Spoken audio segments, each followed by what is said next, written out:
ನನ್ನಲ್ಲಿ ಅಡಕವಾಗಿರುವಂತಹ ದಿವ್ಯ ಶಕ್ತಿಯನ್ನು ಹೊರಗಡಗಿ ನನ್ನಲ್ಲಿರುವ ತೇಜಸ್ಸನ್ನು ಹೊರಗಡೆ ಹಣವದಗೆ ನನ್ನಲ್ಲಿ ಅಂತಸತ್ವವನ್ನು ಹೊರಹೊಮ್ಮಿದ್ದೇನೆ. ಮಹೇಶನ ಒದಗೆ ಬೇಕಾಗಿ ದೇವತೆಗಳಾದಂತಹ ನಮ್ಮ ದಿವ್ಯ ಶಕ್ತಿಯನ್ನು ಹೊರಗಾಕಿದ್ದೇವೆ.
ನಿಮ್ಮೆಲ್ಲರ ಸಮ್ಮುಖದಲ್ಲಿ ನಾನೇ ಪ್ರಸನ್ನಳಾಗಿದ್ದೇನೆ. ಮಕ್ಕಳೇ, ಅಮ್ಮದ ಭೀತಿಯೇ ಏನಾಯಿತು ಹೇಳಿ ಪರಿಹರಿಸಿಕೊಡುತ್ತೇನೆ.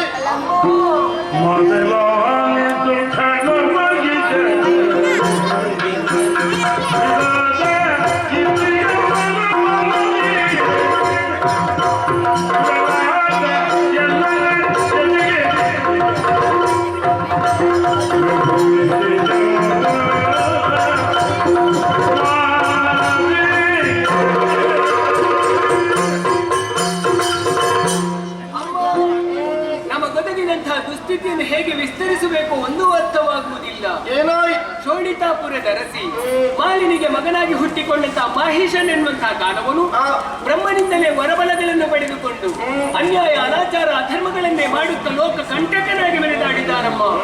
ಆತನ ಟುಳಿಯಿಂದ ಧರ್ಮ ಅನ್ನುವಂತಹ ಗೋವು ಕಾಲ್ಮುರಿದು ಬಿದ್ದಿದೆ. ಅಧರ್ಮ ಅನ್ನುವಂತಹ ವ್ಯಾಘ್ರ ಬಾಯ್ತೆರೆದು ಗರ್ಜಿಸುವುದಕ್ಕೆ ಆರಂಭಿಸಿದೆ. ಪಾತಾಳವನ್ನು ಸೇರಿದಂತಹ ದೈತ್ಯ ಪುರದಾದಿಗಳ ಹೆಡೆಯನ್ನು ಬಿಟ್ಟಿದ್ದಾನಮ್ಮ. ಮಂಡಲಾಧಿಪರ ಮಂಡೆಯನ್ನು ಭಾಗಿಸಿದ್ದಾನೆ.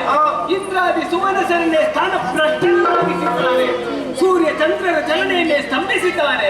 ದುಷ್ಟನಾದಂತಹ ಮಹೇಶನನ್ನು ನಾಶಪಡಿಸಿ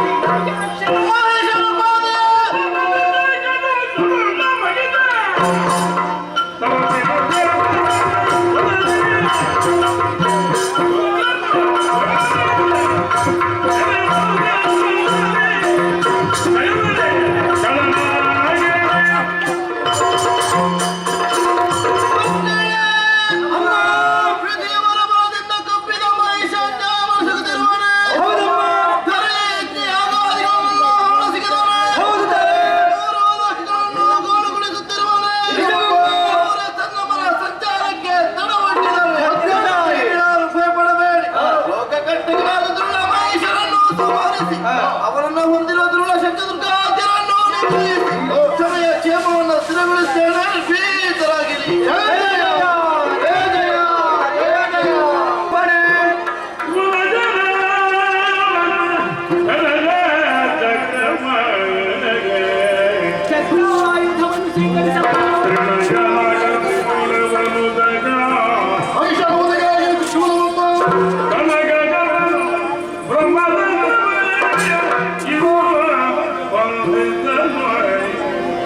ಭಯವಿಲ್ಲದೆ ಸುರಪಡು ನಿಜವಾಗಿ